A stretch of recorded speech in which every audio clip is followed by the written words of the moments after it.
Welcome to another video from Gweilo 60 and his sidekick, Weifang. you speak for me. Weifang Liao. We're here in Nanu's Bay, and you can see by the background that there's a lot of really nice houses here. But that's not what this video is about. We did a video that went out yesterday, Friday. Well, Friday our time, Saturday on China time, Saturday morning at 7 o'clock China time. And it was all about how the COVID had taken over in China and it was getting out of hand. Well, we did this video, as I say, as you guys see it, yesterday. But by the time we were done that video, it was already outdated. We were talking about last Sunday and 3,500 cases in Shanghai, and you know, how I'm not quite sure if the Chinese government can actually stop the spread of COVID this time. And then last night we were sitting and we got a text message from a friend in Chongqing who happens to be in the army in China, and he has been deployed to Shanghai. I think there's 30,000 medics, medical professionals being deployed to Shanghai. A lot of them are civilian, a lot of them are military, and I'm really not sure. I've heard anywhere between 2,000 and 10,000 military personnel, and I've heard anywhere between 10,000 and 30,000, even up to 40,000 personnel medical personnel being sent to Shanghai. Yesterday, boy, and how it changes in a matter of a couple of days. Yesterday in Shanghai they had 9,000 cases. Over 13,000 cases in one day in China. People might think that that's not a very big number as compared to the rest of the world, but in China with a zero COVID policy, it is astronomical as far as the Chinese people and the Chinese government are concerned. Actually, Weifang's not here to really talk. She's just here as eye candy for you guys and girls, if that's the way you roll, I guess. But you see, this could be a problem in China just for the fact that, well, 90% of the people in China have been vaccinated. That's what they say. I'm not sure the numbers, but they say 90% have been vaccinated. But the biggest problem is that over 80 years old, that group of people is only about 50% vaccinated. So they might have a problem if it gets out in the population, in the general population, and it goes wild and they can't stop it. You're looking at over 1 million deaths if it works out, the numbers work out like they figure it is. So this is really, really important that the Chinese government stop this. They have a zero COVID policy. Shanghai, 加油! 加油, 加油, 加油, Shanghai. Yes. You know, but are they going to be able to stop it? It's one of those things. Well, we figured we'd pick a beautiful spot for you guys. A different background, eh? And there's not as much wind here. It's a little bit warmer. Still cold. Still cold. I'll keep you warm. So they've extended the lockdowns in Shanghai. You see, it was Pudong that they were locking down first for a 10-day time period, and then they were going to mass test everybody, and then they were going to do the downtown core of Shanghai. Well, 26 million people in Shanghai at this point in time are locked down. Nobody's going anywhere. All of the businesses are shut down. Public transportation is shut down. Everything is down. Some manufacturing companies are still working, but they're in sort of a locked up loop where they don't have any access to the outside world. They're living, working, and eating at the manufacturing plants in that area. If they shut down, if they had to shut down all of Shanghai for a month, it would cost, she's cold, if they had to shut down Shanghai for an entire month, it would cost $46 billion. Just think what that's going to do to the GDP of China.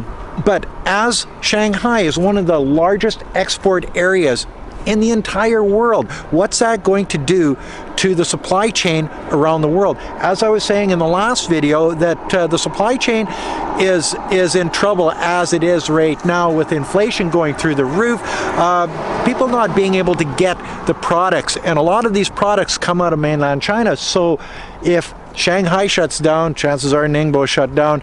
If all of this shuts down around China, that's going to have an impact on the rest of the world. Yeah, bad news for everybody. So the zero COVID policy that China's got in place right now, and they're sticking to their guns, guys and girls. They are saying, no, we're going to stop this. Whether they're able to do it or not, I don't know. They've done a really good job in the past, so let's give them the benefit of the doubt. We don't want this to go rampant in a country of 1.4 billion people, because we know what that can do. It can cause a lot of financial disruption. It can cause a lot of death and destruction. It can hurt families, friends, and all of that. So we don't want this to happen in China. I've got lots of friends and family there.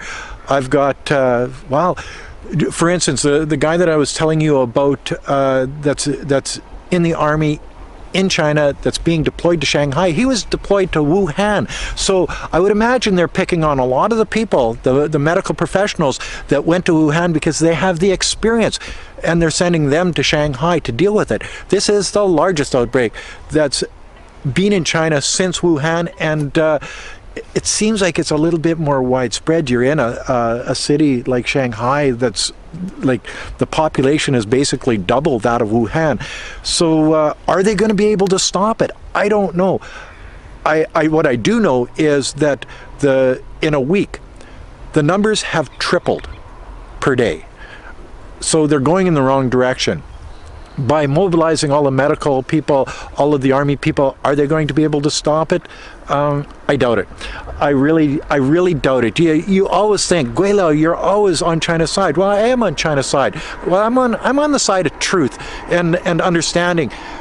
But in this day and age, with an Omicron that is very transmissible, it's not as deadly. Is it worth it, as I said in the last video? I'm not sure. But I really don't believe that they're going to be able to stop this one. They might, what did Canada try to do? Flatten the curve? Yeah, they might flatten the curve. They might, well, they will with the zero COVID policy, by going through and testing everybody. They tested 24 million people already in Shanghai.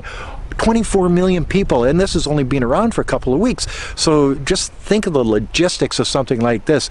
But as they flatten the curve, let's say, by the zero COVID policy, what they're going to do is they're going to be saving lives. Financially, they're going to take it on the chin like they always have. China's always been, we'd rather save our citizens than save the money, and you've seen this over and over in China, where money isn't the object. It's making sure that the citizens of that country are safe. Saving a life is more important to them than saving a dollar.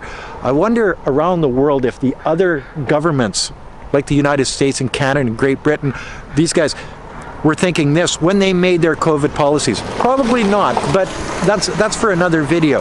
So anyway, that's what's happening. So I figured I'd do a follow-up video, and that's what's happening in mainland China as we speak right now. Times are getting a little bit rough and tough for them, and I'm sort of sitting on the edge of my chair waiting to see what happens. Weifang and I just came through Pudong here a month ago. If it was like this at that time, we wouldn't have been leaving China.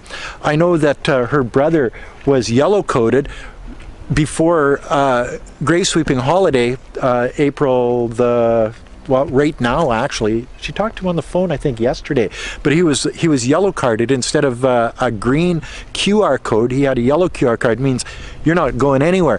And I think everybody has basically been yellow carded, so there's nobody traveling anywhere. And he's in Nanning, where I think they've got 3 cases in Nanning.